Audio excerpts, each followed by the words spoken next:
For another edition of the online dinner party, and we've got some amazing guests that'll be joining us on today, as we usually do during this dinner party. So we'll be learning about them and seeing what they've got going on in their life, whether it's in the world of music, whether it's in the world of film, or whether it's in the world of coaching, or a number of other places that these people may be coming from.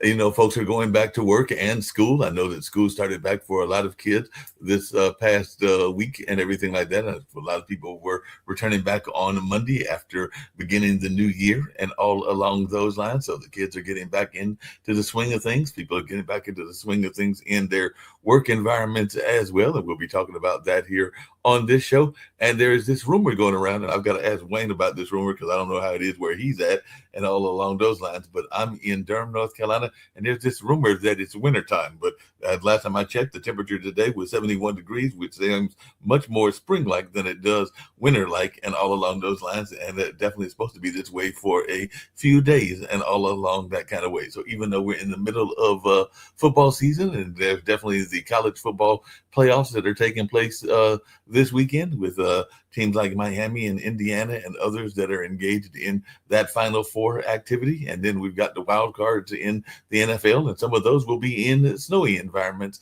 and all along those lines. But here in North Carolina, we're having some great weather. I got the pleasure to go work at my cultural arts center, the Hayti Heritage Center, on this past Sunday, because there is a church that meets there regularly. They meet in a classroom because it's a small church as of now, even though that is a converted sanctuary for one of our historic churches, St. Joseph's AME, and all along those lines. But this particular group has just a small congregation. So right now they're meeting in one of our classrooms. And this coming week, I'll get to see the Quilters on Saturday, as well as the jazz band that meets there regularly, and also see some other folks that'll be coming in as well. So lots going on at the Hayti Heritage Center as it's getting ready to begin its 2026 season. And Brandy Younger, a harpist, will be the first performer, and that'll be 2 Wednesdays from this Wednesday that we're in. So she'll be the first artist that'll be appearing in the season. It'll also include Branford Marcellus, Keith Knight, the illustrator, as well as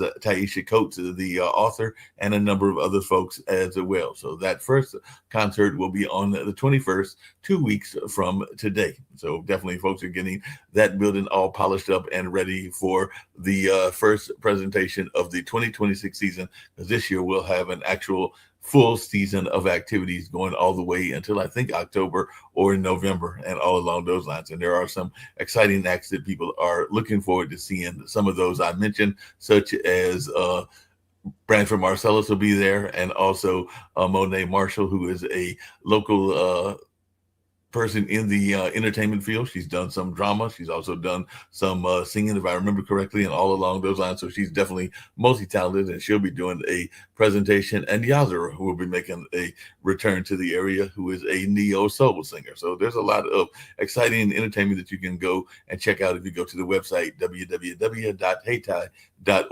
But I'm going to bring in Wayne Pratt and bring in some of my other guests and see what they've got going on in their lives and all along those lines. And we'll be learning about them. And I'm going to see if it's as nice weather-wise where you're at as it is here in North Carolina. Because like I said, it is a 71-degree temperature today, and I think it's supposed to be nice, maybe even warmer, maybe even 74, 75 tomorrow on Thursday. And I have to go to a meeting and all along those lines. So I won't mind getting out and about in that kind of weather. So I forgot where you're at, Wayne, but share a little bit about your life story and what you've got going on, and then we'll bring in some of our other folks as well.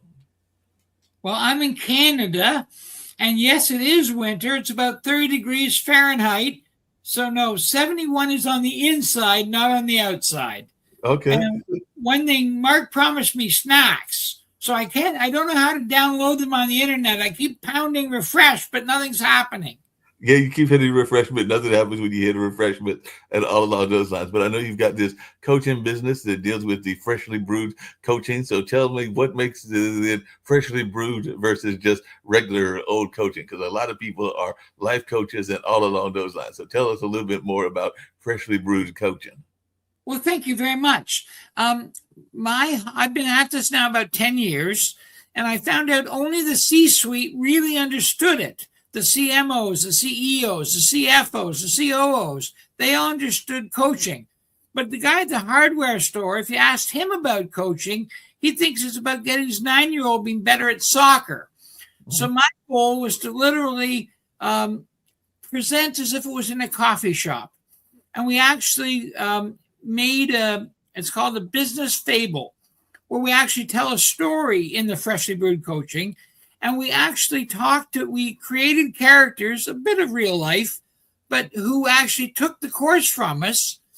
There was an electrician, there was a banker, there was a clothier, there was a barista. And these people got to see it because they were in the coffee shop. And so that's Freshly Brewed Coaching. So you did it in a coffee shop, and all along those lines, I'm gonna bring in Will because I know he's got a limited amount of time and everything like that. But he's a musician here in the area, and all along those lines, and he's done a lot of great music work and everything like that. So how you doing, Will? We've got Brad, who's a coach and a life coach. As you just heard, he's been doing coaching in coffee shops. And I remember that there was a coffee shop that was very popular here. We've had a couple of coffee shops that were popular. There was Blue Coffee. And then, of course, there was the BU here in Durham, North Carolina, which is now a sports bar and everything like that. So the BU is now gone from being a popular jazz and music venue to being a sports bar that is trying to cover not just the regular sports that you would expect, which is very male dominated, but also some of the women's sports as well. So they're making a point to carry some of the women's soccer game and the women's basketball game at that particular sports bar that is in the old BU location. Which I miss, by the way, because I used to play there, and we played there. I had kind of a jazz group and played there a bit, and I was sorry to see that it went away. It was the way of jazz venues. Yeah, unfortunately. I love your hat, Will. What's that? I love your hat. Well, that's because you wouldn't like my head, so I had to put a hat on it. Lesser of two evils. Thank you. Lesser of two evils and everything like that. Will, you've been doing a lot in the music environment and everything like that. We got another musician and a filmmaker to be joining us very shortly as well. But what got you into music? Because like I said, we've got Wayne, who's a coach and everything. But what got you first into music, and what drew you into the jazz realm? Well, my best friend got me into the music business because he decided to pay me with a secondhand guitar rather than the money he owed me. That's how I got in. And he gave me a guitar, and I was really pissed. And it sat in the corner about a week. I had never played guitar or anything. And I finally got curious. I opened a case, messed around. I didn't know how to play anything. I was like, maybe I can do this. Let me go get a chord book or two. And I did that. And about day 3, I was hooked. Okay. And that was a long time ago. So you were actually one of those truly self-trained musicians, because we hear this myth about people that can go into the woodsheds and train themselves. I actually, in high school, tried to be in the band, and all along those lines, I think the choir and the band kicked me out because of having not the greatest rhythm in the world. So that whole myth about minorities having rhythm is truly a myth and everything like that. So tell me about this being self-trained, and what time did you get the formal training, or do you still consider yourself more of a self-trained musician? Well, I'm mostly self-trained. I did, after about year 2, try to take a few lessons from a guy who became my guitar mentor, because I ended up doing sound engineering for him and went on the road and watched him play and learned a bunch by watching him. But other than that, I'm self-trained. I did a lot of put the record on the turntable and put the needle on and try to play this, and then put the needle back where it was and do it again and again and again and over forever and ever, which you don't have to do today because it's all online now. But back then I wore out a few records doing that. Yeah, definitely wore out a few records doing that and everything like that. Who were some of your early mentors? You mentioned that you had one person that trained you and everything like that, but who were some of your early mentors in terms of music and terms of your own interest in music? Well, mentor, I would say, would be Roger Hurricane Wilson in the Atlanta area. He's still doing it today. He's a blues guy. He's probably in his mid-70s now, or I think that's about right. But he's still doing it, and I give him credit for getting me, teaching me not only to play some of the rock stuff on guitar that I wanted to play, but also about the music business, about road work, about sound engineering, stuff like that. And then, of course, I ended up doing a lot of that record stuff I was telling you about. My early influences were, Jimi Hendrix, Ritchie Blackmore, Jimmy Page, and then morphed into Mark Knopfler, Carlos Santana, and then morphed into Lee Ritenour and Wes Montgomery, and that takes me into the jazz realm. Larry Carlton's one, that sort of thing. So a lot of that. And Steely Dan, from a musical standpoint, is a big influence on me. If you listen to my music, the most repetitive comment I get is, "That sounds a bit like Steely Dan." I said, "Well, yeah, it probably does." I'm pretty influenced by them from a compositional standpoint. Well, one of the things I was going to ask you is what advice you would give to other musicians and all along those lines. But I'm also bringing a gentleman that was doing a film about a great musician and everything like that. He's done a film around Brother Youssef and all along those lines. So we've got Raphael joining us and all in that kind of way. So I just wondering your thoughts around Brother Youssef, and if you had the pleasure of ever working with Brother Youssef, because Raphael is doing a film on Brother Youssef and has actually got some works. It's going to be out, I hope, this year and everything like that. So Raphael can give us some more about what's going on with that space and everything. But Will, did you ever have the pleasure of working with Brother Youssef? I have not. So you met a true legend. He was a legend here in the Durham area and everything like that. Passed away a few years back. Raphael, tell us a little bit about what you've got going on with this amazing project of yours and everything like that. Because I know you've got a couple of projects, including one about the cultures. I mentioned that the cultures are going to be in the building at HAT tomorrow, and one of the main quilters is Mary Ann Pink, who has her own quilt circle in Warrenton, but she's got other things going as well. So we've got this lady that you've also got a film about her as well, and I know you had the pleasure of interviewing both my mom and dad before that because of their involvement with WVSP, the rural radio station up there in Warrenton that started in '76 and lasted till about the mid '80s. Yeah, hi Mark, hi everyone. The film about Yusuf Salim is an incredible film. I was able to connect here when I moved here from New York, and I wasn't too familiar with the Yusuf Salim story, and as I started just researching and working with the director, the other director, Kenny Dolsheimer, I realized that it was a gem, of a story that you don't really see covered in film often.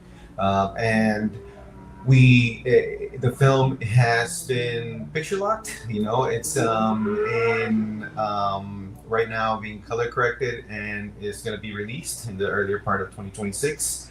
And it really covers Yusuf's story as in his life in Baltimore. And how he got to Durham through the work and his childhood friend, Imam Kenneth Muhammad, who was key to starting the Black Muslim community here in North Carolina. So it's just him along with Yusuf and the whole community they created with jazz musicians. They literally made Durham into a jazz city, which is, nationwide and worldwide known, the Durham and its influence in jazz. And we really bring in the story of NCCU and how he was influential to, Dr. Ira Wiggins, and Dr. Ira Wiggins was able to pass on that legacy through Brian Horton and other students that they taught. And all that is encapsulated in this movie, and it's really a gem of a story. And I've always been just so grateful and lucky to be part of now, the community and know the people within the community that are playing and just keeping, this legacy alive. Yeah, that makes sense. Hey, Will, what advice would you give on bringing John Prince, who's our last guest and everything? He's a musician as well. But what advice would you give to folks that are thinking about getting into the music business, particularly those that are thinking about getting into jazz and everything like that? You've been in the jazz game for a while and everything like that. So what advice would you give to the young folks that are thinking about getting involved in jazz music? Well, I've certainly seen a lot of young, 20-somethings. We have a venue here in Wake Forest that caters primarily to jazz, and there's some really talented kids, I call them kids from my perspective, that are coming up. But I would just say, prepare to, if you're trying to get into this for making money, you're gonna be disappointed. I think you got to be in this for the love of the art, and there's not a great deal of venues that allow you to play pure jazz. A lot of them will allow a hybrid of it. You know, like I get away with that because I'm in the jazz rock realm, so I can do. I scratch my jazz itch as much as they'll let me. But you know, other than that, I have to kind of go back to the stuff that people are familiar with. But my advice would be, you know, just enjoy the music itself, because that's why you get into this, is because jazz moves you in a way that other music styles do not, at least for me. And if that's the case for you, that you're getting into jazz, then, you know, play with as many people as you can, try to play with as many people that are more experienced than you and learn from them. I'll tell you a quick story about that. When I early on probably in the late 80s, I used to live in Atlanta, and I got the opportunity to tour with St. Clair Pinckney in the Southeast. He's the baritone sax player for James Brown's original band. And it was a great experience. And I love the improvisational stuff that St. Clair did on the sax, but he had a keyboard player. I'll never forget him. His name was Wallace Hartfield, and I've never found him. I always mention him on these kind of things in case for some reason he's listening. But Wallace Hartfield opened the door for me to learn jazz. I mentioned earlier that my influences early on were Jimmy Page, Richie Blackmore, Jimi Hendrix, that sort of thing. But when Wallace Hartfield taught me voicings on chords and how the intervals work and stuff like that while we were touring, it didn't take me long to just realize that he had just opened a giant door for me. And that is something you only really get to exercise a lot in jazz. You don't get to do that in rock. Rock doesn't lend itself well to that. There's some fringe bands like, Steely Dan is in a spot where they use jazz chords and intervals and walk the melody in through the chords and things like that you can do with a little bit more of a freeform platform like jazz. But, you just gotta, it opened the door for me, and, I'd be looking for somebody like that if I were a young jazz guy. Like, let me hook up with somebody who's been around, been through the ropes, not only from the music standpoint, but the music business part of it too, where you're, playing in clubs and the mechanics of that, and playing with other musicians and different styles of instruments, all that. I would just say, do as much of it as you can, learn as much as you can, and let the experience take you where it's going to take you. If you think you know where the end is, you're wrong. You got to keep your mind open and keep your eyes open and look for opportunities. And, they say luck is the intersection of preparedness and opportunity. Well, you got to be prepared for luck to happen to you. And that's really what happened for me. Yeah, that makes a lot of sense. I want to bring in John into the conversation as well, but this is for both you, Will, John, and definitely even Wayne can answer it, and definitely Raphael. But one of the reasons the Network Pod TV was created is they were frustrated at things that weren't being taught in the school system. And one of those things was this notion of fiscal literacy and all along those lines. And we know that a lot of times people in the entertainment world, they are aware that it is called show business for a reason, but a lot of people know the show part of it, but not necessarily the business aspect of it and everything like that. So I was just wondering, for everybody here, at what point, and I'll start with you, John, did you realize that you had to have a business acumen to go with what you were doing entertainment wise, because you are a performer as well?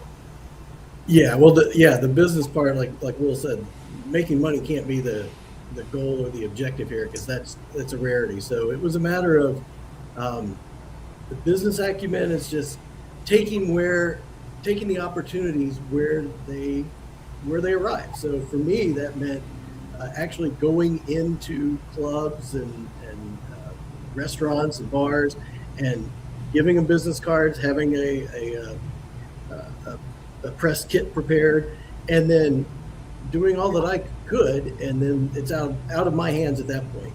So letting the music managers then make their decisions and contact. I would have some follow-up emails or follow-up phone calls, follow-up visits, but it's a matter of just, again, kind of the luck. Do what you can to get it out there, and then patience. Patience is very important and everything like that. Hey, Wayne, that's something I hear from a lot of business coaches, is that a lot of people don't have they will get the business card, they'll collect business cards. I've got a whole stack of them right by me right here and everything like that, but they won't do the follow-up of doing the follow-up calls and everything like that. So is that a issue that exists within both the entertainment and the business world, where there's a lot of lack of follow-up in terms of you might present the card, but then you might not do like John is doing and actually follow up with a call and getting back in touch with the people? I think part of the problem is people confusing work and magic. That somehow giving them this piece of cardboard was going to make something happen. Well, it doesn't. It doesn't happen even the first time. Often it's the second time. And if you seem too needy or too salesy, you're not even going to get the third call. So yeah, that's in business. That's in coaching. John, where are you from? I don't know where you hail from. I'm located here in Durham. Okay. Yep. So I'm the misplaced Canuck here. I'm coming in from Canada. Yes, So you're the outlier today. yes, I'm the outlier. Well, Raphael is somewhat of an outlier because he moved here from New York, even though he's made this area home and everything along those lines. But he moved from New York and everything like that. You mentioned earlier noticing the jazz scene, and I know that you and your other half are business partners in this film endeavor and everything like that. So what advice would you give to filmmakers that are thinking about going into filmmaking? I know there's a number of film festivals that are out there, and some people think that they're just going to submit to a film festival. I'm actually judged a couple of those film festivals, and that's automatically going to make them a hit star. But I think it's kind of like jazz music. It is a diligent thing where you got to stay diligent and all along those lines. But I just wondering, at what point did you team up with this business partner of yours, who I think is also your other half, and all along those lines, and how does that work-life balance work as well? Well, I took not the traditional route to filmmaker. I went to school. I'm a biologist and a chemist. I went to Case Western Reserve out in Cleveland, trying to be pre-medicine. I realized that wasn't for me, and I went to law school, and I realized that wasn't for me. So I started a nonprofit in the Bronx, in New York City, where we would work with street vendors, immigrant street vendors, a lot of them without papers, and we developed an organization to combat, anti-immigrant policies and anti-immigrant sentiments that was in the local government and nationwide as well. We were confronting police and their tactics of arresting and really terrorizing a lot of communities there. So our work was around that, and trying to build relationships with politicians so that we could pass legislation that help people. Within that, I had a food cart in New York City, a tax business, and really all these ventures took me in many places.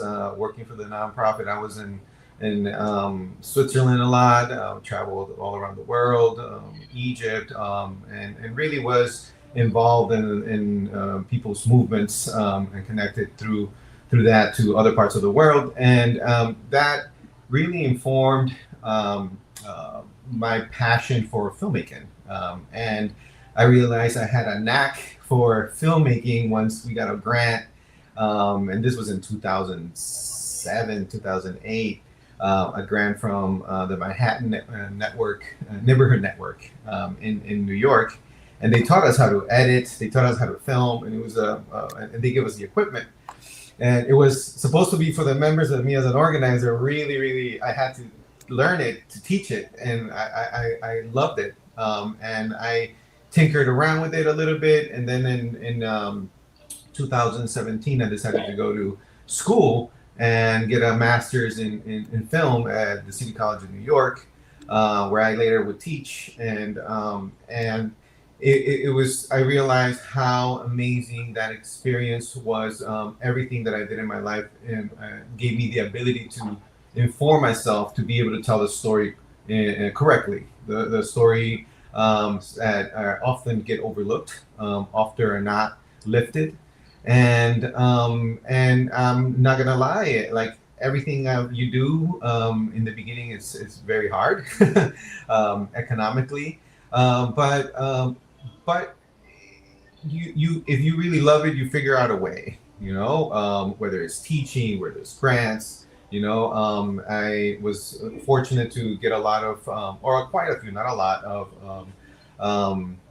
fellowships, and really start building the company with my partner, and to the point where we actually are not we don't have a online footprint. It's by word of mouth that people hire us. We've been fortunate to get quite a few films. Right now, we're working on 3 feature-length films, and we have 3 short films that we're working on, and some of them are our own personal endeavors, but others are paid. We've been contracted to do, and it's been going really well for us, fortunately. And we want to make sure that part of our work is to teach people that want to get into filmmaking, is to teach them that business side of the equation, of being a filmmaker. And that's really important. How do you do budgeting? How do you do project, short-term and long-term income, and really put that into back into the business, and really grow from that sense. Yeah, that makes a lot of sense. Hey, both Will and John, one of the things that I know musicians get frustrated by and everything like that, but there's 2 things that I'm curious to hear y'all's response to this. But I know that a lot of musicians, because I've got friends that are in everything from neo soul to funk music to jazz to a number of other forms, including one of my favorite forms, blues music, and everything along those lines, that a lot of times they have to work side gigs, or what they call the whole gig economy, whether that's driving DoorDash or whether that's working at Uber or doing a number of other things as well. So how do you get past that, or are you past that, or are you even having to find that yourself working in other gigs as well? So I know a number of musicians that are very much involved in that gig economy because they don't have any choice, because they've got to make money in order to survive. Well, John's wearing a tie, so I think I already know his answer. So you go first, John. Okay. Well, yeah. So, music is my side gig. Unfortunately, I'm a full-time professor and administrator at NCCU. Unfortunately, music is my side gig. Although I've been fortunate, I think, to do as much of it, especially the last 10 years or so, as I have been able to. So, I decided a long time ago that I wasn't going to be able to make a career out of it. So I've been lucky that it's more than a hobby. Yeah, that sounds similar to me. I'm a degreed engineer. I went to Georgia Tech, Ramblin' Wreck from Georgia Tech and all that. And I decided I need something to support my habit. My habit is music. And so I'm like, I need a real career. Otherwise I have to sleep outdoors. And so I did that. But at the same time, like I mentioned, I did the tour with St. Clair between semesters. I did. But so then when I moved up to North Carolina, I moved because of a job change. I work for Fortune 500 electrical companies, a lot of names you might know if you're in those circles. But I've always been doing the music thing, and then when I got here to Raleigh, I moved to Raleigh almost 30 years ago now, and for the last 21 years I've run the Will McBride Group, and I've done it in a way that it allowed me to do what I wanted to do. My goal is a little different than most musicians. They want to go and get a gig and get paid and all that sort of thing. My goal was more to do more memorable shows, and COVID really taught me that I needed to go ahead and do that. And so I stopped doing so many gigs and started doing fewer and further between. I really got a taste for it. I mean, everybody knows where DPAC is. Everybody from Durham. Well, I got a chance to play at DPAC one time, and that convinced me that's the stuff I want to do. I don't want to play in a bar that I'll forget in a week. So I started doing opening act shows and stuff like that, and I taught myself how to get those shows. And it's like one of you said earlier, I think it was Wayne that said, don't confuse work for magic. Well, everybody asked me, well, who do you know and where's the magic and how did you do that? Well, it was hard work to do that. To get opening act shows with major touring acts, that's a lot of legwork, and you get it's a low hit rate, but I've learned how to at least tolerate that low hit rate. And so now as I've gotten older, I want to do shows that I'm going to be able to look back on and go, wow, that was really cool. We got to do this, or we got to play here or whatever, play with this group or that group. And so that's been my goal. But all the while, still an engineer. I'm still working as an electrical engineer for a very large company right now. Yeah, that makes a lot of sense. Hey, John, I know that Central has a very esteemed music department, but if I remember correctly, you're not actually working in the music department. You work in another part of Central as well. And Right. everything. I'm an English professor, so I'm a department chair in There you go. language and literature. But I've got a lot of colleagues over there in the music department. Yeah, I thought that you Isn't would it be funny? Isn't it funny how people always ask, well, how did engineering and music get together? I was like, well, how does any side, other profession like an English teacher, how does that parlay into it? I don't know. It's an appreciation for the art.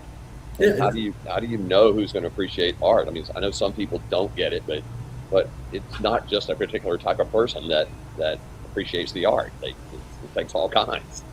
exactly. Yeah, it definitely does. So, John, when we heard from Will how he got involved, and he was a self-taught musician and everything like that. When did you discover your love of music, and what brought you into the music realm? And also, they say that everybody has a book in them. I've actually been part of a compilation book, and am now considered a best-selling author because of Brian Shulman, who is a LinkedIn influencer, and he had me write a chapter. So my chapter was actually about the soul family, because I'm actually one of those people that believe that while I'm very close to my family and very close to my natural family, that there's also your soul family, which is people that you naturally align with, and which is like you, Will, and you, John, and definitely even you, Raphael, and then now Wayne joined that soul family as well. But I just wondered what got you into music and your thoughts around this notion of not just your immediate family, but your soul family as well. Yeah, so I was always into music as a child, and I asked to pick up the trumpet. I took trumpet lessons and played in the band. And then at some point during that, the guitar just beckoned me. So when I was about 13 years old, I saved up and bought a guitar, and there's no looking back at that point. I still play the trumpet, but it was that point I kind of set the trumpet aside a little bit and picked up the guitar. And I've been, playing since I was, 12, 13 years old. Um, but yeah, that soul family too. I mean, Brett Chambers. So Yes. Brett's open mic. So a quick little side story with him. So when I came to NCCU in Durham, North Carolina in 2008, Brett and I were in the same department, which was in English and mass communication. And our offices were across the hall from each other. We could see each other. We chatted, we talked. I didn't know for 3 years that he was a musician and had an open mic until he invited us out one time. So I thought, okay, I'll bring my guitar out and I'll play a little bit. And it was when it was still at Papa Mojo's. So I came out, brought my guitar, and from the first moment that I walked in, I knew they had Delaney playing. I think maybe I forget who was on drums. Probably Cedric at that point on drums, and I think Al Key was on bass. And I knew I was going to have to up my game. So, but then within a couple of years, as open mic moved around, Brett and I formed a band, Checkerboard Suede, and Right. mainly blues rock. And we went through, I don't know, a dozen different bass players for various reasons throughout the years. But the soul family, so to bring that back in, my soul family is Brett Chambers and Jick Winslow. Jick is the one who we brought on last to be a bass player in Checkerboard Suede, and he kind of made it feel complete. Yeah, you gotta have that feeling complete nature and everything like that. How do y'all deal? And this is for you, Will, and you, John, because I've heard some musicians that are feeling that there is a dual competition going on sometimes with the bands. That there are some people that want to have the band as a career and want to make it a full-time career, and there are others that are feeling like they only are in it because of a side gig or hobby kind of attitude. And then sometimes if the leader has one attitude or the other, it seems to be a conflict and everything like that. So how did y'all deal with that? Because I know that sometimes people are like, well, I want only quote unquote serious musicians. I don't want any hobbyists or things along those lines. And other folks are like, I just want good musicians. I'll let Will start because I know he's got to jump off here and get ready. Yeah, I got to jump off a little bit. As a band leader, I've been a band leader for the last 21 years. And for me, that's one of the things I try to assess is your head in the same place as mine? I know what I want to achieve and how I'm doing it. And, if I get somebody in there that's a hobbyist that doesn't practice enough or not really let's assume everybody I'm talking about is proficient on their instrument, but if they don't practice enough to learn the parts, then that's not really what I need. And then on the other end, if it's somebody who's trying to make a living and they're desperate to work, and if I don't get a gig every, because I booked the band and everything, if I don't get a gig every week, then they're not going to be happy. Well, that's also not the right person. So I kind of just cover that right away and say, here's what I think the core, the most important part is to make sure the goal of the band is well known. This is what we're trying to achieve. If you're trying to work, every weekend, 52 weekends a year, well, then you need players that want to do that, but they need to know that. Otherwise, you're going to get somebody in there that doesn't want to work that much, and you're going to invest time in them, and then they're going to go, nah, I don't really want to do this. And then you take a step back. And the other situation, like the way I am, is true, where I don't want to work that often. I want to work once or twice a month, but if I get a really, compelling show somewhere at a big theater with, 1,500 or 2,000 people in it, well, then I will take that show. But I have to have people that are interested in doing that and can prepare properly and do their homework. And, so it just takes you have to sift through to find the people that match your goals. I think that's the short answer. That makes sense. Before I get to John and his answer, and I know you've got to bounce that, so I'm going to ask you this other question as well, because there was two things I wanted to get to you before you get out of here. How do you deal, because one of the things I talk about on this show regularly is the work-life balance. So how do you make that work-life balance work for you, Will, and all along those lines? Because I know that it can be a conflict for business owners as well as for musicians and entertainers that's trying to make that work-life balance work. And the other thing that we talk about quite often on this show is the imposter syndrome. So at what point did you get over that imposter syndrome? Because I know even in my own life, I have not gone for jobs, not gone for relationships, because I've talked myself out of them and everything like that. So how did you get past that imposter syndrome? Well, it's basically, it's always a balance. And, my wife tells me, she says she doesn't want to talk to me when I'm in band mode. Well, she knows what band mode is. She's defined it. And I get in that mode. And so, it's just like she just gets out of the way, and she knows to do that. She's been with me for a long, long time and knows how this works. But yeah, I have to make sure that, it helps that I don't want to play as many gigs anymore. So I can do that work-life balance. And you have to balance life with everything you're doing. With your day job, you have to do the same thing. You have to, I travel a bit, so I have to balance that as well. I'm gone for, 3 or 4 days during the week, and I come home and I have a gig on the weekend. Well, I got to make up that time with my wife somehow, and, that sort of thing. So there's no set formula. You just have to be attentive to it. You have to be aware of it and service all the different things that are pulling at you, in such a way that they don't feel neglected. I mean, you obviously have to service your employer, or you're going to be on the street. But you also have to service you have to scratch your itch that you want to play music. That's irrepressible. And then you have to, also, service your family and do that. So you just kind of have to monitor it. It's kind of like a short order grill person, running the grill. You have to make sure the meat's not burning and the fries are not overcooked, and you have to go back. You just have to continue to cycle through it. It's kind of like that. It makes sense. How do you deal with the imposter syndrome? Because I know sometimes, even in your own life, like you said, you're successfully married and everything like that. But how did you get past that note of having self-confidence, which is really what the imposter syndrome is about, is having a lack of self-confidence. So how did you get past that? Well, I mean, there are times when I'm not past it. There are. But, you kind of have to prepare. You have to prepare. You have to, I do a lot of private practice myself. I do that. And, that's how I help. The more prepared you are, the more confident you get. If you go in, do a big show and you haven't worked on stuff, you're going to fall flat. Something's going to not go well. So to me, preparedness is what does it. Now, that makes sense. Before you get ready to get out of here, and I know you got to get out before others get out and everything along those lines and everything like that. Tell folks how you can be reached and how you can be contacted, and if folks are interested in hearing more of your music, and I'm actually going to play one of your cuts that I've got here and everything along those lines so they can hear your latest work and everything like that. But definitely tell folks how they can reach you and how they can be in touch with you. Well, the center of the universe for the Will McBride Group is willmcbridegroup.com.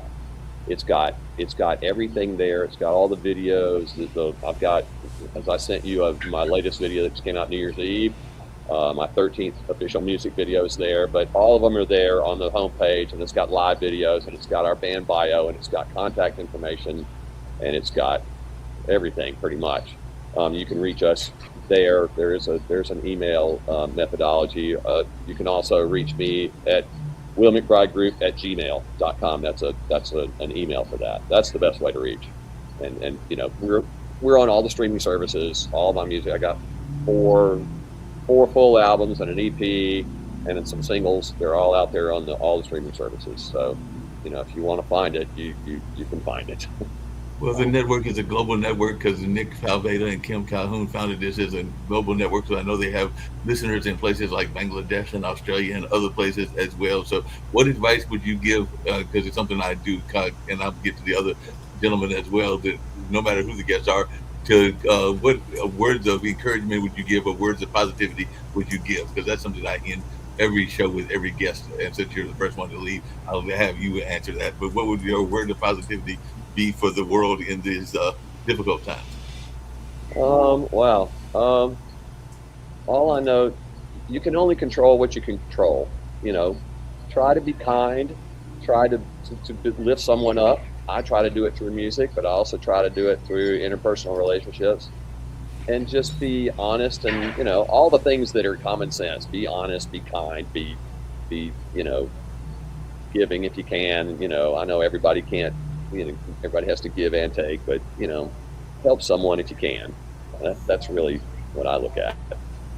Yeah, that makes sense, and I appreciate you being on and everything along those lines. I'm going to see if I can pull up this one video, and we'll get a chance to hear a little bit of your music if it works and everything like that. So this is one of them times we're going to see if it works. So let's check this out if everything works accordingly. Great.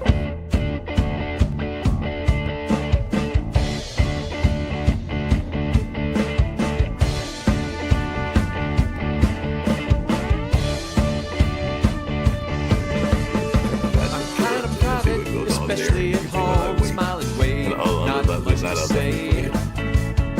We all have ours and I'm minding my own business, that's just my way. But that one neighbor, you know the one I mean, quick to talk about everyone else, juicy details in between. I've had enough, I can't take anymore.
Take anymore.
Very cool.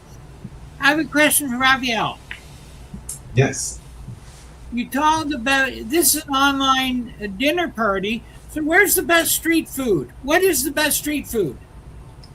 Oh, well, in New York City or Sure. in New York City? Oh, there's too many. There's so many. Name three. Let me see. I like there's very good tacos all along Roosevelt Avenue in Queens, New York. That's where you can get amazing tacos, some of the best right there. And 83rd and Roosevelt, there's I'm forgetting the name of the little truck. There's the Arepa Lady, which is Colombian arepas, and also a gentleman Alfonso that does also arepas there on Roosevelt. And some of the best arepas I've ever tasted, and it's incredible because Queens, I think that there's approximately 100 and I believe it was 140 something, I'm not exactly sure, languages spoken in their school system, so that tells you the diversity and just exciting flavors that you get all through that. So that's one thing I definitely love about New York City. Now in Raleigh, I actually just tried Mr. G's tacos, and it kind of knocked me out of my shoes how good it was. So that's the one I would actually recommend here. Yeah. Thank you. In Raleigh. Sounds good. Hey, John, any places that you've got that you're going to and everything like that are your go-tos in terms of food and all along those lines? Because actually I just became for the there was a couple of gap years, but I've joined Yelp Elite again, so I have been going to some of these different restaurants, and some of them are very good, some of them are average and everything like that. But what are your go-to places for folks to go to if you're taking them out to eat? Well, there's a new place we just went to, Nara on Ramsar. That's only been there for a few months, but it was great, excellent food. And they've got vegan options as well. And then down the street from that is Mescalito, which has just been there a couple of years. As far as food trucks, I can't remember the name, but there's one on the corner of Carver and what is that street? I forget what the street is there, but there's a food truck at an intersection on Carver that has some great tacos. Oh, it sounds like it and everything, so we'll have to check that one out. I think I know the one you're talking about and all on those lines. John, really quickly, how do you deal with that work-life balance? I know how Will deals with it and everything like that, and also deal with that whole notion of the imposter syndrome. So both of those, how do you deal with those? One is to manage expectations. So with me and the band that I'm in part-time, we had discussions many times about, are we going to add a fourth or even a fifth member to the band? And the resounding answer was always, when we really thought it through, no, we don't have the time. We've already got, so we had Tuesday nights were our nights. Almost every Tuesday night, that was our practice night. So we'd spend 3 hours rehearsing, and then we'd have, at our most busy, we'd have maybe two gigs a month, maybe 5 over a 2-month period. So every couple of weeks. So we had a schedule, and we knew our limitations, what we were going to be able to accomplish, and we weren't frustrated that we weren't playing, 2 or 3 nights every weekend. We weren't frustrated that we couldn't find more practice time. We knew what our limitations were going in, and that's part dovetailing with what Will says. You all have to be on the same page.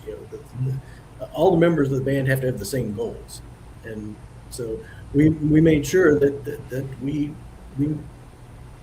checked back in with each other every few months to make sure those goals were still what we wanted. And we did try out a fourth member here and there, and it just never worked out. So, so managing those expectations. Yeah, expectations is important and everything like that. Raphael, how important is the expectations to you and everything along those lines? Because it's got to be an added complication, but not complication to also have your partner be your business partner as well. So how does that work out? Also, you got that whole thing where you're probably having conversations at a time when y'all supposed to be having other things going on. Well, I second what John just said about people having the same alignment, and things work well when that's in place. I met my partner Leilani Clark in Mexico City. We were both doing immigrant rights work, and we met there because the United Nations was having conversations about the future of migration around the world, and they weren't including civil society. So we were there to pressure the UN to open its doors to civil society and hear what was needed. And we were, she has been doing a lot of work around migration issues at the border, which is very different than at that time, the work that we were doing in New York City. The border was always plagued with a lot of militarization, a lot of violence coming from Border Patrol. And they always warned, that this style of enforcement was going to go spread throughout the U.S., and we're seeing that now. So we in New York were receiving the migrants that had come through the border, and we were helping them get on their feet, get a street vendor's license. We were the first city to allow street vendors to apply for a street vendor's license despite their immigration status. As long as they were paying taxes and all that was lined up, they were able to get a street vendor's license. And that came from a lot of work from communities. A good friend of mine, Flor Bermudez with Esperanza del Barrio. I was working then at that point. We were able to do that. And so this alignment has been there from early on. We were friends for so many years before, actually started dating. So now as our company, Elevate Media Films, was created, we are able to really enjoy the process, pick the films and the stories that we want, and also do commercial work. We worked for Laura Mercier doing makeup commercials, to pay the bills. But it actually is fun. It makes you refine your skills, because you have to make sure the lighting is exactly right, the camera's panning this way, whereas the product's going that way, and it's hard as you're doing it, but when you look back, it was enjoyable. It was a fun experience. But our alignment in our worldviews of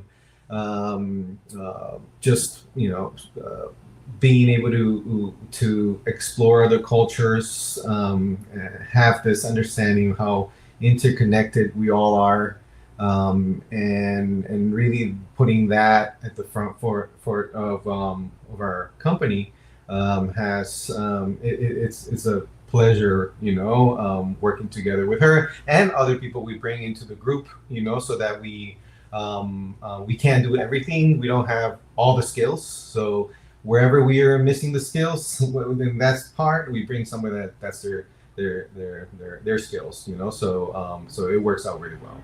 That makes sense. Everything. Hey, John, just really quickly, and all along those lines, I've kind of alluded to it earlier and everything, but there's this notion that everybody has a great book in them or a great film in them. I'm sure that many of your students think that they have the next great novel in them and everything along those lines. So what is your advice to those folks that are thinking that they have a story, and there are some people that I think that are afraid to tell their story? Because I've even got some friends that have been in bad situations and know that they want to tell their stories, but they're afraid to tell their stories, are timid in telling their stories, whether it's in book form or in film form and everything like that. So what advice would you give to folks that are thinking they have a story to tell? Persist. The first step in that is to telling the story, regardless of who you end up telling it to. So if that's writing it down, telling it to someone who's safe and a good listener, But yeah, persisting through that process to make sure that that story is told in the first place. Yeah, that makes sense and everything. What about you, Raphael? Because I know that a lot of people are uh, timid about telling their stories because they're afraid of the repercussions of the story. Because sometimes the stories don't always have good guys in them. Sometimes the stories have bad guys in them, and all along those lines. So definitely, there are some people that I know, even in my own circle of friends, that have stories that they want to tell, but they are resisting telling those stories because they're afraid of the damage that might be done. Yeah, I think of storytelling. It's one of the most ancient ways of humans have passed on stories and been able to survive. Through the knowledge that's passed through storytelling. So it's something that we see it in the music. Griots. Coming that culture. From Africa, for example, with the griots coming here. Unfortunately, many were brought here as under slavery, but they continued that tradition, and it's really powerful. One of the most powerful ways humans can express art, express their stories, and that's not just limited to career people, that have studied films, and you can do these as you feel you can, and maybe it won't be for Netflix or HBO or anything like that, but it can people within your community will hear it, and be inspired. As many as a filmmaker, I've seen films that never made it big, but they've really informed the what path I want to take, informed my way of thinking. And we can look at Yusuf's story. Yusuf Salim was not a musician that was worldwide known. He didn't become, a superstar in that sense, but he was a superstar in the local community. He was a superstar as a teacher, and the lives that he touched, and those people became superstars. Gary Bartz, Grammy Award winner. He was taught by Yusuf how to play. Nina Freelon, Cornelius. I mean, this is the list goes on. So one quote from Gary Bartz that always stuck with me is that the musicians that the unsung heroes, are you see them and see their art through the people that you do hear in their art form. And those unsung heroes are always there, that have informed these very talented people that make it into the limelight. So remembering those and seeking those.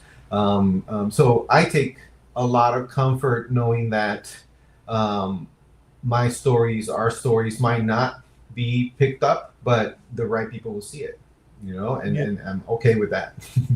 Yeah, that makes sense. I mentioned that in addition to Brother Yusuf, you got the film about Jerry Ann King, who was a family friend and everything like that. What is some of the things that you have learned that surprised you about the quilt world and everything like that? 'Cause like I said, I'll see them in about 3 days, and there are some tremendously talented ladies that are ranging in age, of some as old as in their 70s and 80s, on down to like some youngsters that are doing quilts. But what are some of the things that you were fascinated by as you did this research on Jerry Ann King in that particular film? Yeah, the film is a working title. It's called Freedom Station, and it's about the story and life of Jerry Ann King Johnson. And as we are, and it's currently in the early stages of production. I would say even research and production, because we have started filming. And I know we filmed your father and your mother, and it was a great interview, so much information. But Jerry Ann came to Warrenton, which is a city north of or west east of Durham, northeast, and she came to work at the first rural community ran black radio station in the country, which was started by Jim and Valeria Lee, Right. Mark, your parents, and it's such a powerful story of just persistence and innovation and science and music, and it just one of her. So as we're looking at Jerry Ann's life, movie or storytelling wise, we focused in some of the most important parts of her life, and the time that she was at WVSP, the radio station. It was one of the moments where so much was going on, so much beautiful, exciting things were happening that we hyper focus on that point so that we can expand on it. And but the film starts or ends, we don't know, with the quilting, and the quilting has been a tradition in her family. You know, it has been a tradition in Black culture, and it's something that I just find it's a technology, you know, of storytelling that you might see it as simple, you know, or but it's very complicated. It's something that you can touch, something that you can, you know, feel, that has a purpose, keeps you warm. You know, people have used it. You know, it passes through families, and the quilters group that she's running, and it's just incredible evolution of the quilting art that they've undertaken, where the current stories, it's not just now, well, it's not that it's just, but they've evolved from patterns, you know, in these quilts to telling a clear, encompassing story with one quilt, you know, almost like you're looking at it's like you're looking at a piece of a painting, you know. And you know, for me, it moves. It's almost like it encompasses filmmaking, encompasses art, painting, quilting, weaving. It's just absolutely beautiful and stunning. Yeah, no doubt about that. One of the things that I was watching a documentary recently about Chicano muralists and everything, and all along those lines, and they were talking about how a lot of times quilts and even definitely the murals were used as a method of talking about and advocating for social justice and everything like that. So this is for everybody, but I'm just wondering, how important do the three of you gentlemen feel it is to use art as a form of advocacy and everything like that? Because I know some of the quilts would tell stories, and I know that there have been musicians that have told stories with their art as well. And I'm sure you've seen some stuff in Wayne in Canada as well. But I'm just wondering, how important do you think it is for artists to be using their art form as a form of advocacy? It's a necessity, I think. Got to have a purpose for that art, and in most timelines, there is some social injustice that needs to be addressed. I've got a song that I wrote in 2017. It's on my first album. You know, 2017 is, you know, when we had the first Trump administration. But the song itself is called "It's All Right," and it's a very sardonic, ironic song about, hey, as long as everything's going well with me, then I don't care about anybody else. Right? And I've had a lot of people who are like, they don't get it. You know, they'll listen to the song and they'll say, yeah, this is all about personal freedom and, you know, individuality. Like, no, it's arguing against that we have a responsibility. We have a duty to speak up, especially when we're not the ones being affected. When everything's going fine with us, that's when we really need to take that power and help out those who are being oppressed. And John, now you have an opportunity to re-release it. Oh, it's still out there, so yeah. Might have to get re-released, like Wayne is saying, and everything like that.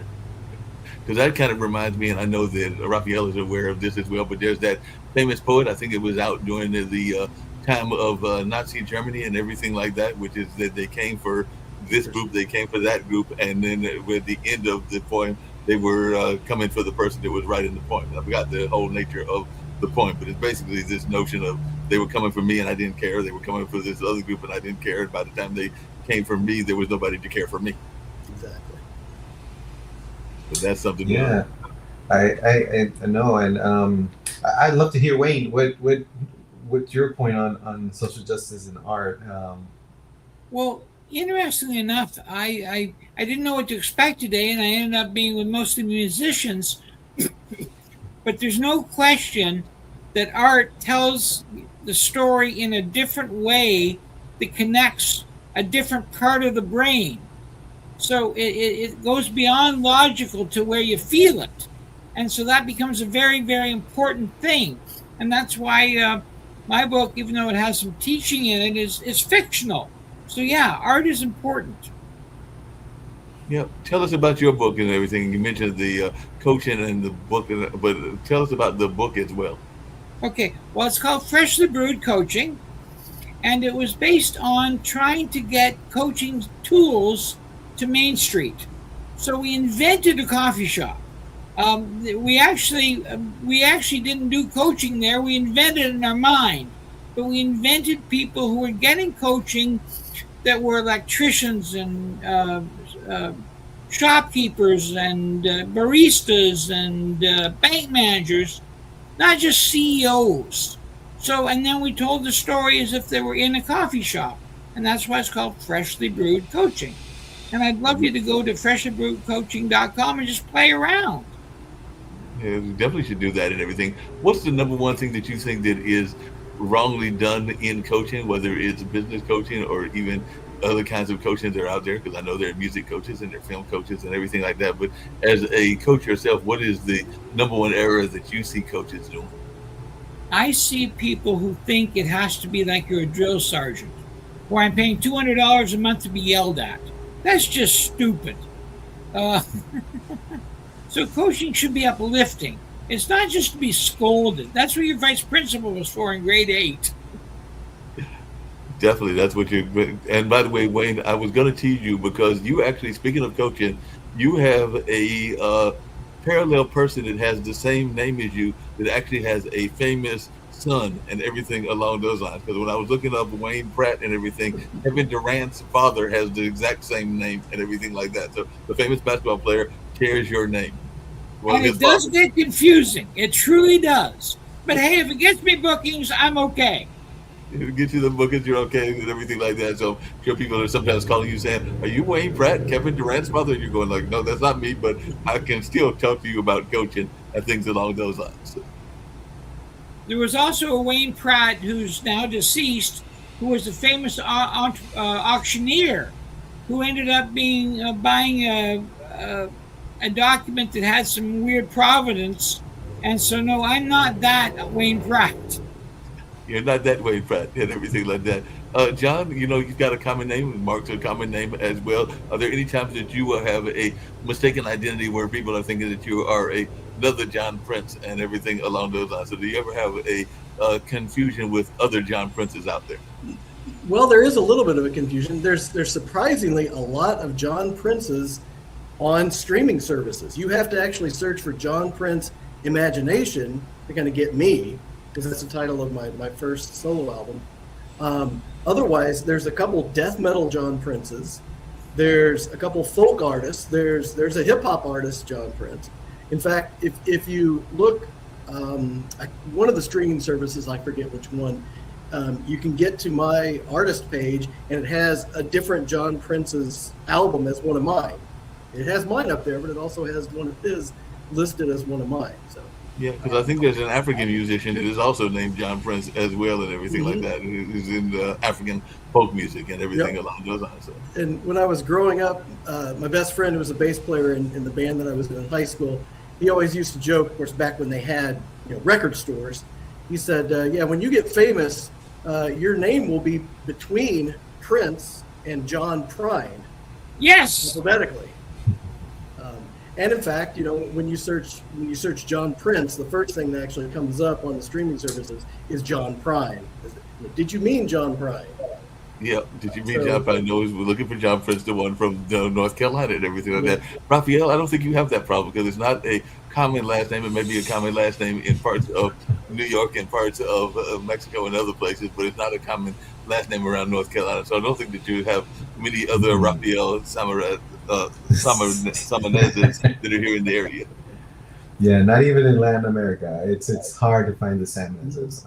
So yeah, I don't have that problem much. Don't have that Problem problem. people pronouncing it, but it's fine. I love to see people pronounce it different ways, so it's all good to me.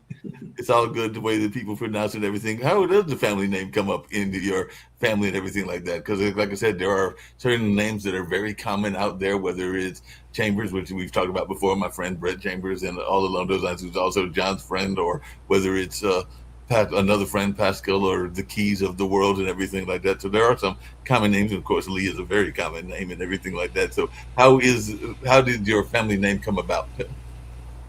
Well, Samanez is Spanish, name that comes from my family was part of my family was migrants from Spain towards South America, and they married Peruvian people, and it's the story of the colonization, of Latin America in that sense.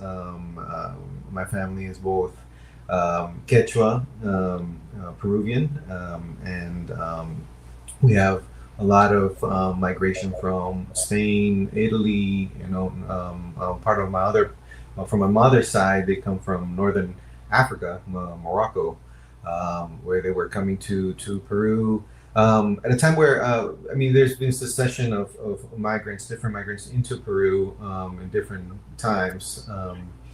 We have a very, very large Japanese, Chinese sector of the community that has influenced the culture deeply. There's very, very strong African influence in the Peruvian diaspora, and where the Peruvian identity, and is very strong roots in African culture. Even our national dish, anticuchos, which is heart of the cow. It was from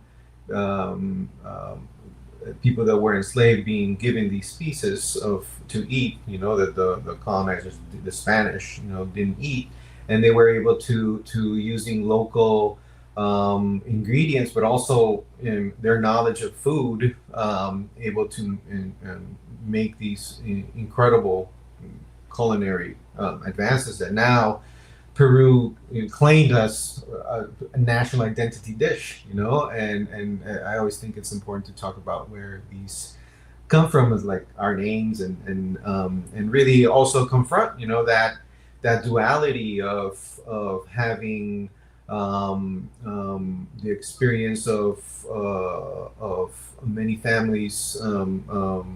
They're tied to the colonial history as well as the native history, and that's a evolving, always difficult conversation, but one that needs to be had many times. Yeah, definitely got to be had and everything along those lines. Get ready to wrap up shortly, and all along those lines, probably about another 10, 15 minutes and everything. But before we got out of here, and I'm going to probably stitch your clips into the show afterwards, Rafael, and everything like that. But I did have one of the songs from John that I wanted to play and everything like that. So we're going to hear a little bit of John's earlier work from Imagination. So let's check this out.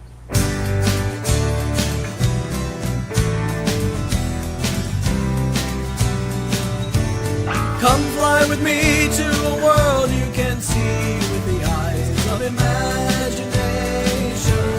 Go where you dare and I'll follow you there to the land of your own creation. For a moment in time, leave your troubles behind and indulge in your fascination.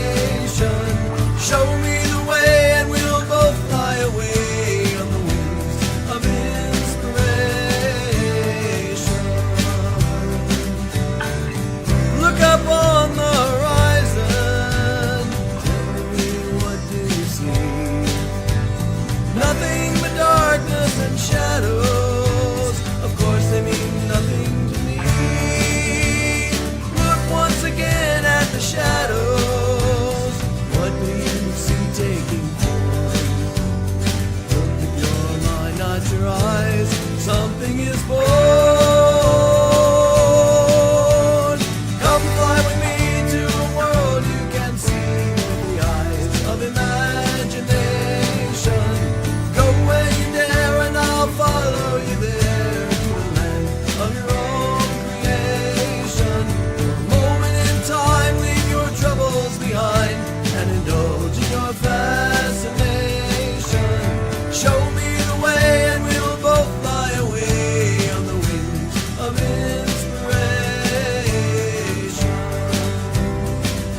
Shall we join in the chorus, singing in sweet harmony?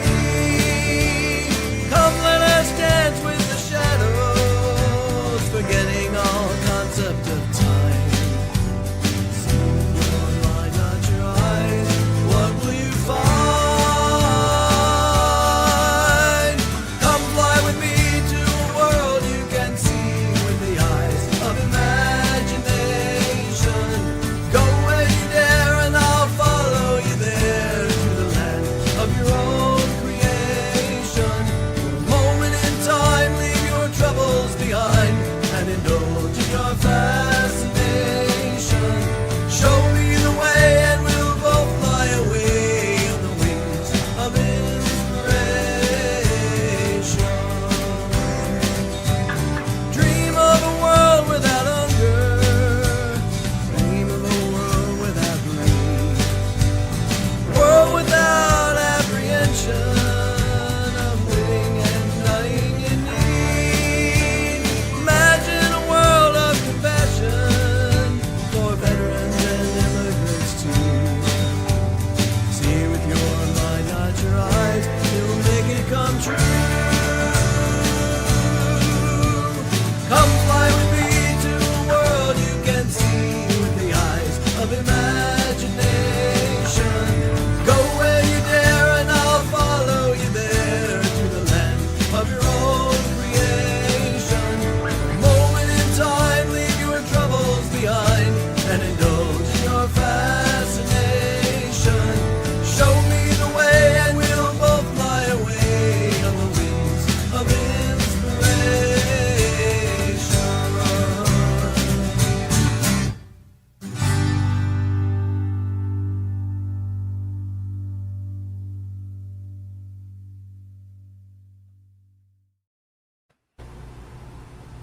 John, that was awesome. Thank you.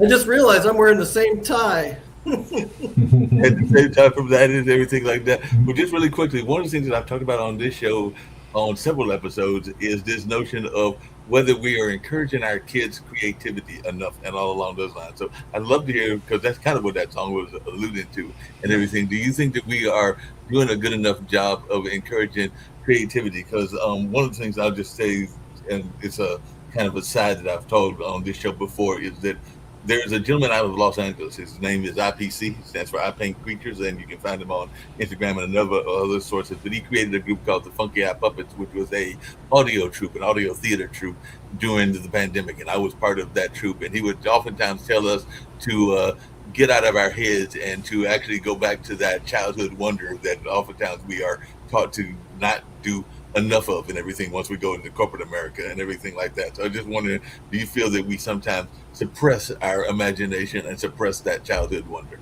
I think Absolutely, completely. there's a hypocrisy to it, because on the one hand, we want people to be creative. We want people, we sometimes put them up on pedestals and make gods out of them. But on the other hand, we make it almost impossible for anyone with that creative bent to make a living at it. The 1/10 of 1% is able to make some kind of living as a quote unquote rock star through that creativity. But so we pay lip service to it as a society, but we don't really follow through, I don't think. But yeah, that is definitely one of the messages of that song, is about tapping into that sense of imagination, of wonder, returning to childhood. And one quick thing about that song, I wrote that back in 1990, and I always knew if I had an album, that would be the title track. So it took me 30 years or so to get it out. But I added the last verse in 2019. You heard that part of that last verse is dream of a world of compassion for veterans and immigrants too. So I wrote that at that time, again, during the first Trump administration, when people were saying, well, we shouldn't be allowing immigrants in. What about feeding the homeless veterans first? I'm like, you don't have to do, it's not an either or question. We can have compassion for all of those people. So I added that, and I always felt like that song needed a third verse. And in 2019, to just kind of kind of came out. That third verse also reminded me of one of my favorite songs and everything along those lines. I was wondering if you ever heard that comparison as well, because one of my favorite songs, some people don't like it because it has an anti-religious bent, or some people think it has an anti-religious bent. But when I heard that third verse, I automatically thought of John Lennon's "Imagine," which is definitely got a similar verse and everything like that. But imagine a different kind of world than the one we live in. I mean, there's no doubt that it's certain that the theme of that song is certainly influenced by Lennon. I've got another song on that album called "I Dreamt of John Lennon." I saw that song. And I kid you not, on July 15th, 2020, during the pandemic, I woke up in the middle of the night. I had this dream that Eric Clapton had found an old tape of a John Lennon song. And then somehow Eric Clapton called me to come in the studio and work with him on it. So anyway, but I wrote this song in the dream, and I woke myself up consciously and told myself the chords and wrote down as many of the lyrics as I could remember from the dream. And when I started playing the chords that I had written down, it was exactly like it was in the dream. Wow. So I've got this song, "I Dreamt of John Lennon," and literally 90% of that song is from the dream that I had on, again, July 15th, 2020. Wow. Raphael, in that same line, how much do you find inspiration in your dreams and in your connection to the ancestors? I'm a big believer in ancestors. You talked about my parents, but my grandmother was also the first librarian in terms of creating a Black library in Raleigh, North Carolina, and everything like that. And I'm sure my dad probably referenced that in some of his interview as well. But she created the Richard B. Harrison Library, and this year, or actually last year, they created an award named after her, and all along those lines. So there have been some people that they gave. The first award was given last year, and there'll now be continued awards until they stop giving the awards and everything like that. So hopefully that'll be never. But we'll see how that goes. Everything. But how has maybe you've been asleep and something came to you about a film you were working on? Yeah, sometimes things happen and you can't put words into it until maybe a friend puts words into it, and or you hear a song like John's, or you read a book like Wayne's, and it's framed, correctly, and it puts structure into feelings and sentiments. A good friend last week said something to me. Alexis Gumps, she's author, an incredible poet and author here in Durham. She said we are the incarnation of our seventh generation back of our ancestors. And when I look back, for example, at my great grandfather, he was like one of the first Peruvians to start a film photo studio in Lima, Peru. I had no idea, but there's those draws to that storytelling that runs in ancestrally. So there's things that you as you grow older you start finding, and it's through those. I think when you're young, you're a child. Those feelings are uninterrupted. They're raw. So you're able to dream. You're in that, and that rawness of those emotions, those sentiments, expression. Like people have said, I think corporate America does silence that, and minimize and makes it. Infantilizes it in a way that it's wrong, and when you're able to tap back, your art flourishes, and I mean, and honestly, I think corporate America does it extracts those ideas, and then it puts it into its own money making systems, and you can. See that with many art forms, from jazz to hip hop, even filmmaking, an extractivist way of dealing with art that we see today. But there's always been a pushback around that. I think this show is a pushback around that. Able to conversate and share ideas and think about things in a different way, make connections.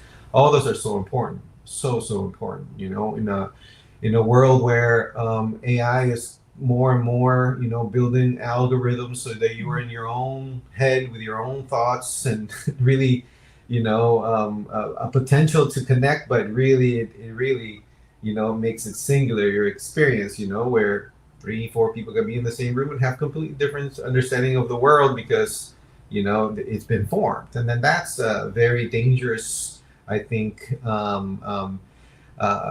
way in which things are being formed that does attack this natural creativity of sharing and evolving and really exploring, making mistakes, trying it again,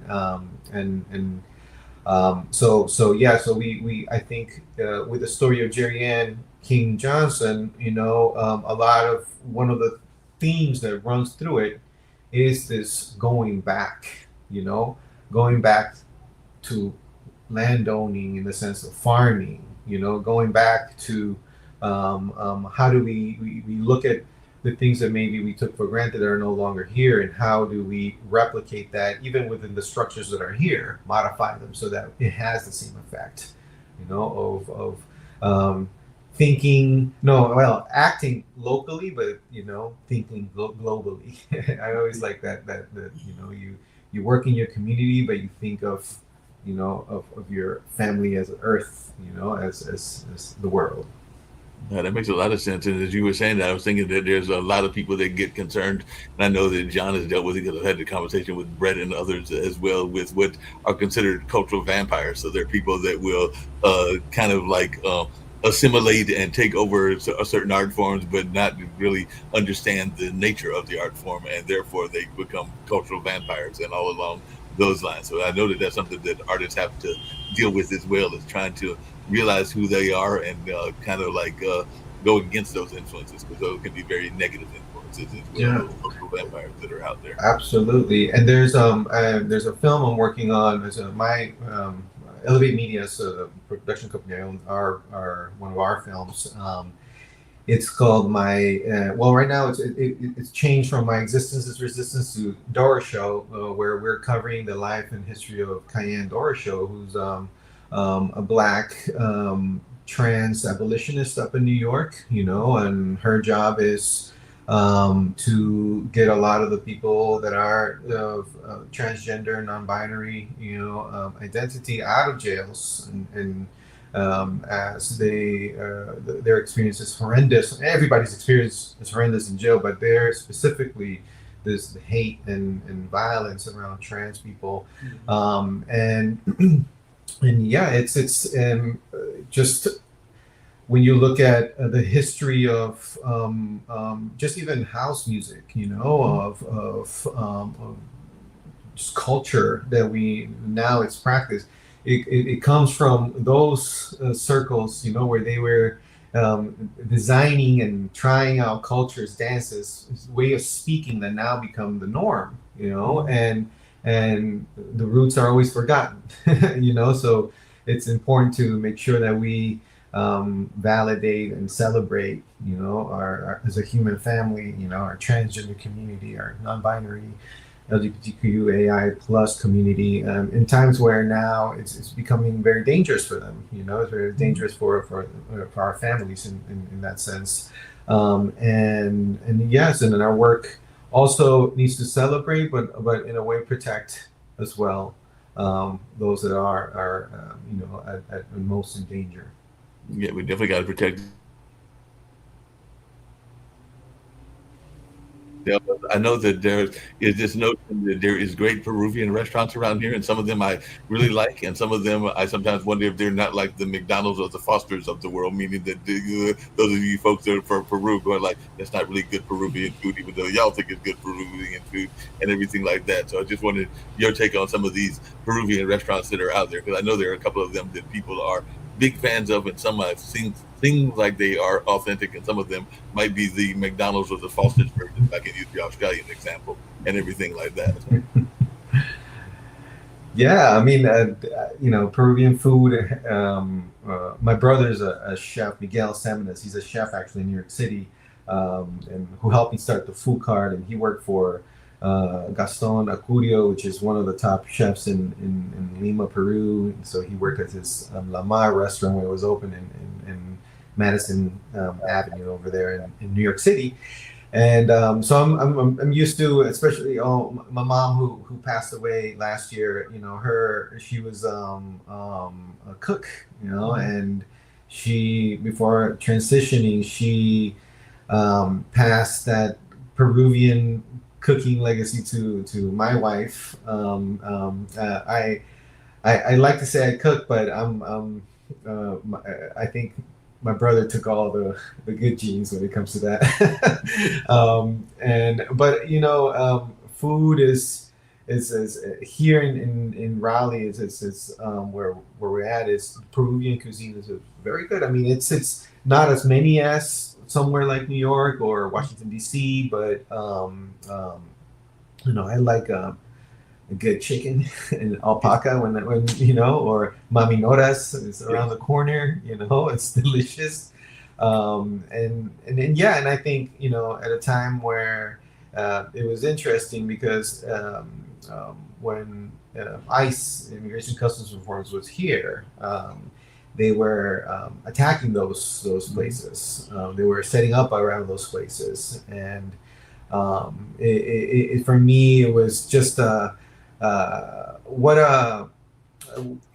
just to think about how the most anti-violent aspects of any culture, food and music, and it brings people together, and that those were vilified, and a lot of restaurants here were having a lot of issues around people not coming in. So, it's I think I just my plug is to try to support, your local at this moment, your mom and pops, places that are especially in immigrant, and Black-owned businesses. I think that it's important to us support as much as we can at this moment where they're going through a lot of difficulties. They're definitely going through some difficulties. I remember when I was, two things. One, I can identify with your story about not getting the cooking genes, and I'll explain that because it actually has to do with John's background and everything like that. But I used to live, when I was dating a young lady who's still in Raleigh and everything like that, and she was a theater person, and she literally lived around the corner from Mama Nora's. So Mama Nora's became an addiction for me and everything along those lines. So it can be very addictive and everything like that. So I know the restaurant you're talking about because I literally live around the corner, and I think I probably averaged eating there at one point maybe 2 or 3 times a day and everything. So it definitely became a addictive form of a place to drop off and everything along those lines. So yeah, I can definitely relate to that particular restaurant. But John, you'll get a kick out of this. My brother, who I don't think Rafael has met yet, even though he's met some of my other family members, as he just mentioned when he was interviewing them about the radio station. But my brother is actually a pretty decent cook. He's done a lot of work with his group that deals with the slingshots, the car, not the old-fashioned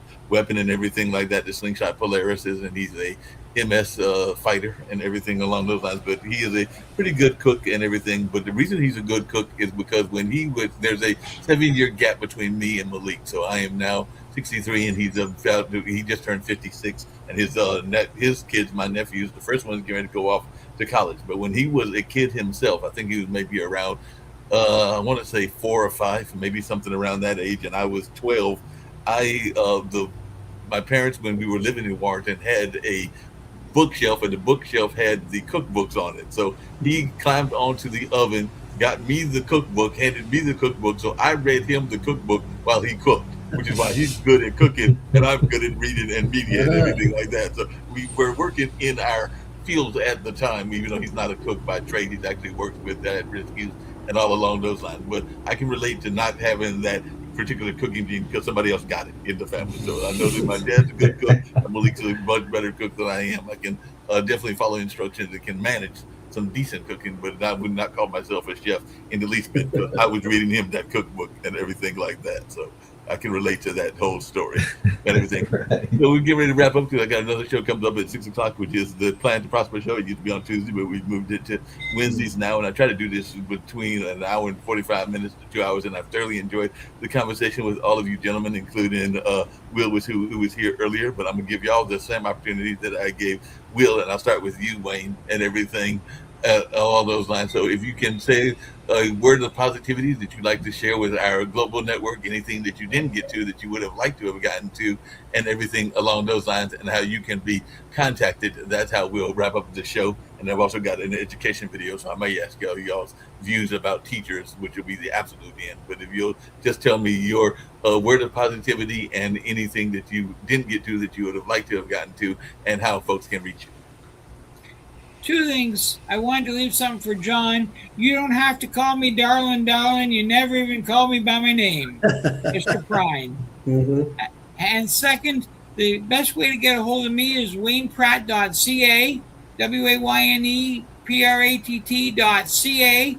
And I'd love to meet anyone who thought this was fun.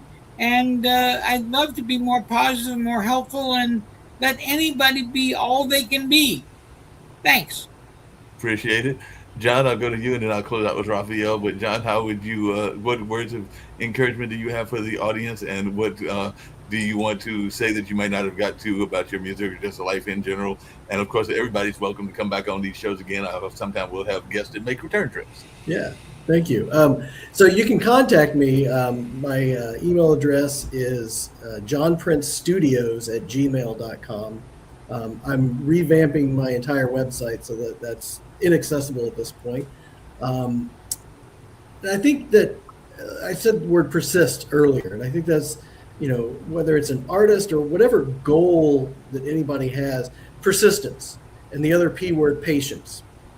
Those have to go together, and there's really no meaningful shortcuts to get to the goal. There's a lot of hard work. In our culture, we kind of see the gold, the gilded final product that's put up there as this gold standard. But there's a lot of hard work, tears, pain, blood, sweat that all go into that. And so persist and be patient with yourself. That makes sense. Raphael, what is anything that you want to let folks know that you didn't get to and everything like that, your words of positivity, as well as how you can be contacted as well? Sure. Just to be watching out for Moonchild that's coming out, in 2026. We want to have a very strong local showing in different places, Carolina Theater, as well as community organizations and such, that have a very strong social impact of the history and of jazz and just Black Durham history around music, jazz, and culture. It's just incredible. And so be on the lookout for that. And I can be contacted at Raphael, Rafael, at elevatemediafilms.com. So elevatemediafilms with an S.com. It's just to,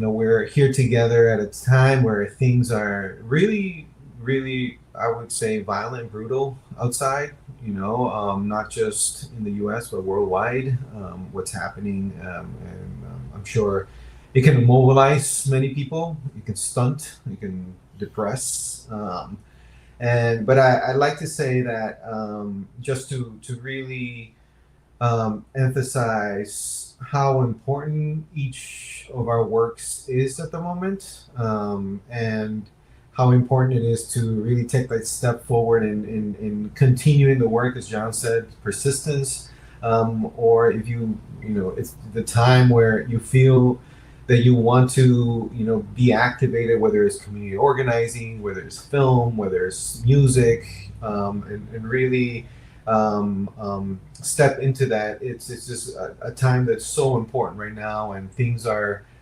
building to quash that. So any work that is rooted in love, is rooted in human connection, is right now at utmost important to be done. Yeah, no doubt about that. I'm going to close out with a video about the importance, and it's an award that was started in Oklahoma and everything, but it honors not just teachers, but it also honors the support staff, which includes like guidance counselors, I would even say janitors and cafeteria workers, and a number of others as well. And I know that that's part of the reason the network was formed, was around the education as well. So as before I play this video, and that'll be the video that gets us out of here and everything like that, how important has education been to your own careers, and were there important people like a guidance counselor, or maybe somebody that was in the office like a resource officer, or somebody that was not a quote unquote traditional teacher that was the teacher for you in your lives and everything like that? So I'll start with you, Raphael, and how important was education, and I'll close with Wayne, and then I'll play this video. We'll get on out of here. Yeah, education. I mean, it's again that storytelling aspect of things. It has been utmost important from a formalized education, from teachers I've had like Martina Radwan, who just won an Oscar, and teachers like Andrea Wise and Greta Schiller, who run the film program at the City College of New York, and really be in a situation where I can learn from them. It's almost like a shortcut, to absorbing their experiences, but also equally is the non-academia experience and lessons of meeting other people whose life experience, and friendships and love has taught and informed, who I am as a person. I think those are, you could say, equally or even more valuable, to making one do what we want to do in life, whether it's an artist, whether it's, any field. But those really recognizing those relationships, and if they're still around, those people that did influence, it's, I think, important to tell them, important to let them know they had that impact on you, because you might have that impact on other people, and it's not a matter of ego. It's a matter of celebrating those people that gave you, that information, that belief, that power, and letting them know, so and so that they can also feel, that their contribution to the world through you. Yeah, no doubt about that. How about you, John? Anybody that was an important influence in terms of the teachers of the world, and you are a teacher yourself, and also, like I said, sometimes the teachers aren't necessarily the traditional teachers. It might be the janitor or the secretary that has an important teaching role, or some of the other people that are in the school system. Right, and of course, I'm still in education as a profession, so it certainly had an impact on me. And my 6th grade teacher was an incredible force on me, not directly as far as education, just as a teacher, as a mentor kind of person. But the teaching and coaching are twin sisters, I think. And a good coach is a good teacher, and a good teacher is a good coach. And I think the word that Wayne used earlier was uplifting, and that's what good teachers and good coaches do, is they uplift their students, they uplift their athletes, they uplift the people that they're trying to impart some knowledge and information to. No doubt about it. Wayne, you can close out, and then I'll play this video and get us on out of here. But your thoughts around teachers? This uncoordinated fat boy had a gym teacher that poured into me like it was no tomorrow, and 50 years later, I'm still getting value. No doubt about that. That's a great analogy and everything, and I can relate to that. I was a bad athlete. I was a person that ran track and lost every race, but I got a lot of networking and other connections through going through that. And the coach had a very interesting philosophy. He ran you, he ran you, he ran you, and he ran you. And if you survived, you were on the team. And from that, I then went on to do a lot of networking. So I learned some of my networking skills through that, because he was just going to run you to death. And if you didn't quit, then you were on the team. So I think that was the whole notion of the way they selected that particular team there in Warrenton and all along those lines. So we're going to play this video, get us on out of here. It's been fun talking to all four of you gentlemen. I know definitely Will had to leave earlier, and I hope to catch y'all on another episode of the Online Dinner Party on another time. So right now, let's get on out of here with this particular video, and I'll catch y'all on another time as well. But I thoroughly enjoyed the conversation. I think a lot of insights were given. I think a lot of people learned a lot. So hopefully I'll catch y'all in IRL, as they say in the internet world, as well as in the back online as well. So right now, we're going to check out this video and get on out of here. Thank you, Mark. Thank you. I won't fold, I won't drop until we on top. Only going non-stop. I won't fold, I won't drop until we on top. Only going non-stop. I want to thank everyone for coming to the 2020 TAF Awards. This was a show like no other, people. This is the Grammys for dignitaries, educators, and support staff around the state of Oklahoma and worldwide. We cannot do this without the support of the people. So we thank you, I thank you, for being such a dedicated supporter to this movement for the Teachers Appreciation Foundation. I thank you. I won't fold, I won't drop until we on top. Only going non-stop.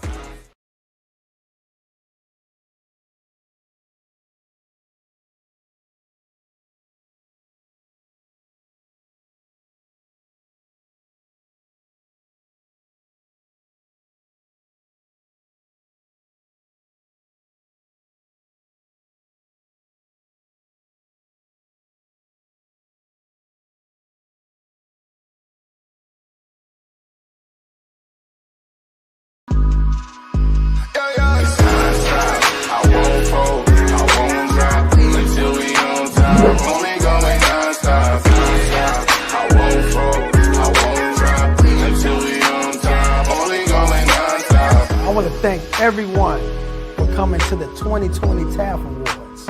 This was a show like no other, people. This is the Grammys for dignitaries, educators, and support staff around the state of Oklahoma and worldwide. We cannot do this without the support of the people. So we thank you, I thank you, for being such a dedicated supporter to this movement for the Teachers Appreciation Foundation. I thank you. I won't